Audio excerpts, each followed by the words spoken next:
Hello everyone, welcome back to my channel Harshita Education. Today we are going to continue chapter 3 from gathering to growing food from class 6th SS NCERT syllabus semester 1. Hello students, so let's continue our chapter 3 from gathering to growing food. Towards a settled life, archaeologists have found traces of huts or houses at some sites. For instance, in Burzholm, in present-day Kashmir, people built pit houses which were dug into the ground with steps leading into them. This may have provided shelter in cold weather. Archaeologists have also found cooking huts both inside and outside the huts, which suggests that depending on the weather, people could cook food either indoors और outdoors. तो archaeologist को कुछ स्थानों पर झोपड़ियाँ या फिर निवास है उसके निशान मिले. एग्जाम्पल के लिए बताया है कि जो बुर्ज़होम है, यानी कि जो अभी का हमारा जो कश्मीर है वो पहले बुर्ज़होम था, तो वहाँ लोगों ने गड्ढे बना के घर बनाए थे जो ज़मीन में खोद दिए गए थे, ज़मीन के नीचे होते थे, जिसमें सीढ़ियाँ भी लगी हुई थी और ये ठंडी के मौसम में उनको एक शेल्टर प्रोवाइड करता था. तो आर्कियोलॉजिस्ट को ने ये भी पता किया कि जहाँ वे रहते थे उन घरों के अंदर और बाहर की जगह, दोनों जगह पर जो चूल्हा यानी कि जिस पे हम खाना बनाते हैं, तो इस तरह के चूल्हे भी मिले थे. तो जिससे ये पता चलता है कि जो मौसम के आधार पे लोग घर के अंदर या बाहर खाना बना सकते थे. Now stone tools have been found from many sites as well. Many of these are different from the earlier Paleolithic tools, and that is why they are called Neolithic. This include tools that were polished to give a fine cutting edge, and mortars and pestles used for grinding grain and other plant produce. Mortars and pestles are used for grinding grain even today, several thousand years later. At the same time, tools of the Paleolithic types continue to be made and used, and remember, some tools were also made of bone. तो कई जगहों से पत्थर के औजार भी मिले हैं. इनमें से कई पहले के जो पैलेलिथिक टूल्स से अलग हैं. पैलेलिथिक टूल्स का मतलब होता है जो ये पाषाण युग, जब पत्थर के औजार बनते थे तब, तो इसीलिए उन्हें न्यूलिथिक काल भी कहा जाता है. तो इनमें ऐसे टूल्स भी शामिल थे जिन्हें एकदम फाइन कटिंग के लिए पॉलिश किया गया था. और इसके अलावा जो अनाज है, जो दूसरे पौधों से जो प्रोडक्शन होता है, उसके इस्तेमाल के लिए जो मोटार और पेसल का यूज़ किया जाता है. मोटार और पेसल यानी कि जैसे आजकल जो अभी हम मसाला जो पीसते हैं तो जिसे हम ओखली कहते हैं, तो यही जो ओखली है इसको हम मोटार और पेसल्स बोल रहे हैं. इस तरह के मोटार और पेसल का यूज़ किया जाता था. तो मोटार और जो पेसल है उसका यूज़ अनाज को पीसने के लिए आज भी किया जाता है. इसी समय पर पैलेलिथिक टाइप के जो टूल्स हैं वो बनाए गए थे और इस्तेमाल भी किए जाते रहे थे. तो इनमें से कुछ टूल्स जो हैं वो बोन्स यानी कि जो हड्डी थे उसके बने हुए थे. तो यहाँ पे आपको दिखाया है new stone tools. So you can compare this with the tool shown on page 13 of chapter 2. So you can find the similarities, plus you can see the differences between these two types of tools. Now many kinds of earthen pots have also been found. These were sometimes decorated and were used for storing things. People began using pots for cooking food, especially grains like rice, wheat and lentils that now became an important part of the diet. Besides, they began weaving cloth using different kinds of materials, for example, cotton that could now be grown. तो बहुत तरह के मिट्टी के घड़े भी पाए गए थे. ये कई बार डेकोरेटेड होते थे, यानी कि बहुत अच्छे से इस पर सजावट होती थी. यानी कई घड़ों पे तरह तरह की डिज़ाइंस बनाई होती थी और कई घड़े जो थे वो चीज़ों को संभाल कर रखने के लिए यूज़ किए जाते थे. तो लोगों ने इन घड़ों का इस्तेमाल खाना बनाने के लिए भी किया है. जैसे विशेष रूप से जो अनाज हैं, जैसे जो चावल है, गेहूँ हैं या फिर जो दालें हैं, इन सभी को संभाल कर रखने के लिए, तो जो हमारे आहार का एक बहुत ही महत्वपूर्ण हिस्सा बन गया है. इसके अलावा उन्होंने बहुत ही अलग अलग तरह की जो चीज़ें हैं, जो सामग्री हैं, उसका भी वो यूज़ करते थे. जैसे कपड़ा बुनना उन्होंने शुरू किया. तो एग्ज़ाम्पल के लिए कॉटन, जिसे अब उन्होंने उगाना शुरू किया था, इसलिए उन्होंने जो कपड़ा है, जो कॉटन का कपड़ा है, उसको बनाना उन्होंने शुरू किया. Did things change everywhere and all at once? Not quite. in many areas. Men and women still continue to hunt and gather food, and elsewhere people adopted farming and herding slowly. Over several thousand years, besides in some cases, people tried to combine these activities, doing different things during different seasons. तो क्या चीज़ें हर जगह पर एक ही समय पर बदल गई? शायद नहीं। तो कई जगहों में आदमी और औरतों ने अभी भी शिकार करना और भोजन इकट्ठा करना जो था उसे जारी रखा था, और कहीं और लोगों ने कई हजार वर्षों में धीरे धीरे जो थी उसे खेती और चरवाहा था उसको अपनाया था। तो इसके अलावा कुछ केसेस में लोगों ने अलग अलग मौसमों में अलग अलग काम करते हुए मतलब करना सीखा। लोगों ने इन एक्टिविटीज़ को कंबाइन करने की कोशिश करी थी। Now, what about other customs and practices? Archaeology does not tell us directly about this. Scholars have studied the lives of present-day farmers who practice simple agriculture. They have also studied the lives of herders. Many of these farmers and herders live in groups called tribes. Scholars find that they follow certain customs and practices that may have existed earlier as well. तो दूसरे रीति रिवाजों और प्रथाओं के बारे में क्या? तो आर्कियोलॉजी जो है वो डायरेक्टली हमें इनके बारे में नहीं बताता है। विद्वानों ने आज के किसानों के जीवन के बारे में स्टडी किया है जो एकदम सिंपल एग्रीकल्चर प्रैक्टिस करते थे। तो उन्होंने चरवाहों के जीवन का भी अध्ययन किया है। इनमें से कई किसान थे और कई चरवाहे जो जनजातियां नामक समूहों में रहते थे। मतलब इन लोगों का एक ट्राइब था, जैसे किसानों का एक ट्राइब था, चरवाहों का एक ट्राइब था। तो इस तरह से ये लोग ग्रुप्स में रहते थे। तो विद्वानों ने पाया कि वे कुछ जो रीति रिवाज हैं और जो प्रथा है उनका पालन करते हैं जो पहले से ही उनके इस कम्युनिटी में मौजूद था, तो उसको वो लोग फॉलो कर रहे थे। Now here in this table you can see about tribes. Usually 2 to 3 generations live together in small settlements or villages. Most families are related to one and groups of such families form a tribe. तो आमतौर पर 2 से 3 पीढ़ियाँ छोटी बस्तियों या फिर गाँव में एक साथ रहते थे। ज़्यादातर जो परिवार था वो एक दूसरे से संबंधित थे और ऐसे परिवारों के समूह जो है वो मिलकर एक ट्राइब बनाते हैं। तो members of a tribe follow occupation such as hunting, gathering, farming, herding and fishing. तो इस ट्राइब के जो सदस्य थे तो वो शिकार करना, खाना इकट्ठा करना, खेती करना, मछली पकड़ना, ऐसे सारे काम किया करते थे। Usually women do most of the agriculture works including preparing the ground, sowing seeds, looking after the growing plants and harvesting grain. तो आमतौर पर जो महिलाएं होती थी वो ज़मीन तैयार करना, बीज बोना सहित ज़्यादातर खेती के काम वो लोग करते थे। Children often look after plants, driving away animals and birds that might eat them. तो इसके अलावा जो बढ़ते पौधों की देखभाल और अनाज की कटाई के लिए बच्चे अक्सर पौधों की देखभाल करते थे और जानवरों और पक्षियों को दूर भगाते थे जो पौधों को खा सकते थे। Women also thresh, husk and grind grain. Men usually lead large herds of animals in search of pasture. तो महिलाएं अनाज की कटाई, छटाई और पीसने का काम करती थी। पुरुष आमतौर पर चारागाह की तलाश में जानवरों के बड़े झुंड का नेतृत्व करते थे। Children often look after small flocks.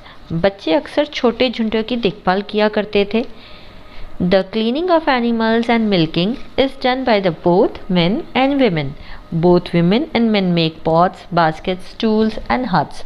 They also take part in singing, dancing and decorating the huts. तो जानवरों की सफाई और दूध दोने का काम को पुरुष और महिला दोनों द्वारा किया जाता था। दोनों ही मिलकर बर्तन, टोकरी, औजार और झोपड़ियाँ बनाते थे। इसके अलावा वे लोग गाते थे, डांस करते थे और अपनी झोपड़ियों को सजाते थे। Some men are regarded as leaders. They may be old and experienced or young, brave warriors or priest. Old women are respected for their wisdom and experience. तो कुछ पुरुषों को नेता माना जाता था। वो हो सकता था कि वो जो ट्राइब के जो एकदम एल्डर पीपल हैं यानी कि जो बुढ़े हैं वो भी हो सकते थे, या फिर जवान भी होते थे, या फिर वो अनुभवी भी होते थे, बहादुर योद्धा भी होते थे, या फिर हो सकता था वो पुजारी भी होते थे। तो जो बुढ़ी महिलाओं को उनके ज्ञान और अनुभव के लिए सम्मानित भी किया जाता था उनके ट्राइब में। Tribes have rich and unique cultural traditions, including their own language, music, stories, and paintings. They also have their own gods and goddesses. तो ट्राइब्स की बहुत ही समृद्ध और अनूठी सांस्कृतिक परंपराएं होती थी, जिनमें उनकी अपनी भाषा, संगीत, कहानियाँ और पेंटिंग्स शामिल हैं। तो उनके अपने खुद के देवी देवता भी होते थे। What makes tribes different from many other societies you will be studying about is that land, forest, grasslands and water are regarded as the wealth of the entire tribe, and everybody shares and uses this together. There are no sharp differences between the rich and the poor.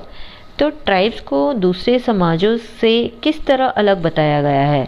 तो जैसा कि आपने पढ़ा होगा कि किसी भी tribe के लिए जो ज़मीन है, जंगल है, घास के मैदान हैं, तो ये सभी चीज़ उनका धन माना जाता है। पानी जो है जंगलों में जो पाया जाता है, ये सारी की सारी चीज़ें उनका वेल्थ माना जाता है और हर कोई इन्हें साझा करता है, यानी कि बराबर बांट के उसको यूज़ करता है और इसका उपयोग करते हैं। तो इनके जो ट्राइब है, इसमें अमीर हो कि गरीब हो, इनके बीच कोई भी तीखे मतभेद नहीं होते हैं, सभी लोग बराबर माने जाते हैं। A closer look, living and dying in Mehrgarh. Now find Mehergarh on map 2, that is page 14. This site is located in a fertile plain near the Bolan Pass, which is one of the most important routes into Iran. Mehergarh was probably one of the places where women and men learned to grow barley and wheat and rear sheep and goats for the first time in this area. It is one of the earliest villages that we know about. तो map 2 जो कि page number 14 पर है, उसमें मेहरगढ़ का पता लगाएं, find out करें। तो ये जगह एक उपजाऊ यानी कि फर्टाइल मैदान है, जो कि बोलन दर्रे के पास लोकेटेड है, जो ईरान के सबसे महत्वपूर्ण भागों में से एक है। मेहरगढ़ संभवतः उन जगहों में से एक था जहाँ महिलाओं और पुरुषों ने जौ और गेहूँ उगाना सीखा था, और इस जगह में पहली बार भेड़ और बकरियां का पालन पोषण किया गया था। ये उन शुरुआती गांवों में से एक है जिनके बारे में हम जानते हैं। The archaeologists also who excavated the site found evidence of many kinds of animals' bones from the earliest levels. So this include bones of wild animals such as the deer and pig. In later levels, they found more bones of sheep and goat, and in still later levels, cattle bones are most common, suggesting that this was the animal that was generally kept by the people. तो archaeologist ने इन जगहों की खुदाई की, जिसमें शुरुआती स्तरों पर कई प्रकार के जानवरों की हड्डियां का प्रमाण मिले। इनमें हिरन और सूअर जैसे जंगली जानवरों की हड्डियां शामिल थी। बाद में उन्हें भेड़े और बकरी की हड्डियां मिली, और बाद के लेवल में जो मवेशी हैं यानी कि जो कैटल्स हैं, उनकी हड्डियां सबसे कॉमन जो बात थी वो मिली। और इससे ये सुझाव मिला कि ये जो जानवर थे ये आमतौर पर लोगों द्वारा उस समय पाले गए थे, यानी कि रखे गए थे। Now earlier and later levels, तो ये जो अर्लियर यानी कि पहले के और बाद के जो लेवल्स थे, जो स्तर थे, वो क्या थे? So when archaeologist are digging at an excavation site, how do they know which level is earlier and which is later? तो जब आर्कियोलॉजिस्ट खुदाई स्थल पर खुदाई कर रहे थे, उन्हें कैसे पता चलेगा कि कौन सा स्तर पहले है और कौन सा बाद में है? तो लुक एट द इलस्ट्रेशन। तो यहाँ पे आपको एक इलस्ट्रेशन दिखा है, एक एग्जाम्पल दिया है। Suppose people first start living on flat land that you can see in layer 4. Over the years, the surface will gradually rise because people discard waste material and generally stay and rebuild houses in the same place. After hundreds of years, this leads to the formation of a mound. So when this mound is dug up, what is found from the upper layer of the mound is generally from a later time. Then what is found from the lower layer of the mound, which are older. तो मान लीजिए यहाँ पर आपको एक example दिया है कि लोगों ने पहले फ्लैट लैंड पर रहना शुरू किया होगा। तो जैसे जैसे साल बीतते गए, धरती की सतह धीरे धीरे बढ़ती रही, यानी कि ऊपर उठती रही, क्योंकि लोग जो वेस्ट मटेरियल्स थे उसको डिस्कार्ड करते थे। डिस्कार्ड का मतलब होता है फेंक देते थे, और जहाँ पर रहते थे वो वहीं पर रह के अपने घरों का भी निर्माण करते थे। तो इसीलिए जब ये टीला खोदा जाता था, यानी कि जो माउंड है जो कि आप यहाँ पे इस फिगर में देख सकते हैं, जब इस टीले को खोदा जाता था तो टीले की ऊपरी परतों से जो पाया जाता था वो आमतौर पर बाद के समय की तुलना में टीले की निचली परतों से पाया जाता था। सो other finds at Mehergarh include remains of square or rectangular houses. Each house had 4 or more compartments, some of which may have been used for storage. तो मेहरगढ़ के दूसरी जगहों पर ज़्यादातर स्क्वायर और रेक्टेंगुलर घरों के अवशेष शामिल हैं। तो यहाँ पे आप देख सकते हैं, ये आपको दिखाया है इस फिगर में कि इस तरह से स्क्वायर और रेक्टेंगुलर फॉर्म में इनके घर वगैरह होते थे। तो हर घर में 4 या 4 से ज़्यादा कंपार्टमेंट्स होते थे, जिनमें से कुछ जो कंपार्टमेंट है उसका यूज़ स्टोरेज के रूप में किया जाता था। स्टोरेज का यानी कि काफ़ी सारी चीज़ें स्टोर करके भर के रखने के लिए यूज़ किया जाता था। When people die their relatives and friends generally pay respect to them. People look after them, perhaps in the belief that there is some form of life after death. Burial is one such arrangement. Several burial sites have been found at Mehergarh. In one instance, the dead person was buried with goats which were probably meant to serve as food in the next world.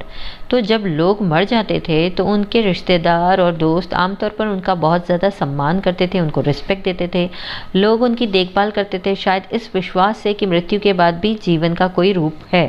तो burial यानी कि burial का मतलब होता है मरने के बाद जब बॉडी को दफन किया जाता है। तो जो ब्यूरियल है वो एक ऐसी व्यवस्था है। मेहरगढ़ में कई ऐसे ब्यूरियल प्लेसेस मिले हैं। एक एग्जाम्पल यहाँ दिया गया है जिसमें एक मृत व्यक्ति को यानी कि एक मरे हुए व्यक्ति को बकरी के साथ दफनाया गया है। तो यहाँ पे आप इस फोटो में देख सकते हो कि एक मरे हुए व्यक्ति को बकरियों के साथ दफनाया गया था, जो संभवतः अगली दुनिया में भोजन के रूप में उसको एक सेवा प्रोवाइड कर रहा है। तो यहाँ पे उनका ऐसा मानना था कि भाई मरने के बाद भी लाइफ है, तो मरने के बाद वो क्या खाएगा, तो इस तरह से कुछ बकरियाँ भी उसकी बॉडी के साथ दफना दी गई थी। A closer look, Daojali heading. Finally, Daujali heading on map 2 page 14. This is a site on the hills near the Brahmaputra valley, close to routes leading into China and Myanmar. Here stone tools including mortars and pestles have been found. This indicates that people were probably growing grain and preparing food from it. Other finds include jadeite, a stone that may have been brought from China. Also common are finds of tools made of fossil wood, ancient wood that has hardened into stone, and pottery. तो map 2 जो कि page number 14 में दिया है उसमें दाउजली heading का पता लगाएं, आप फाइंड आउट करें इसके बारे में। तो ऐसा माना जाता है कि चीन और म्यांमार में जाने वाले मार्गों के करीब जो ब्रह्मपुत्र घाटी के पास की पहाड़ियों पर ये जगह स्थित है और यहाँ पर मोटार और पेसल सहित पत्थरों के औजार मिले हैं। तो ये बात ये इंडिकेट करती है कि लोग यहाँ के जो लोग हैं ये संभवतः अनाज उगाते होंगे और फिर उससे भोजन तैयार करते होंगे। तो इसके अलावा और भी बहुत सारी चीज़ें यहाँ मिली हैं, जैसे जेडाइट, एक पत्थर जो कि चीन से लाया गया हो सकता है, और इसके अलावा यहाँ पर एक आमतौर की लकड़ी मिली है यानी कि जो फॉसिल वुड है वो मिला गया है, और इसके अलावा मिट्टी के बर्तन मिले हैं और उससे बने हुए कुछ औजार भी मिले हैं। So here we end our chapter. I hope आपको चैप्टर समझ आया होगा। अगर आपको चैप्टर समझ आया, अच्छा लगा तो सब्सक्राइब करिए मेरा channel Harshita education. Bye bye.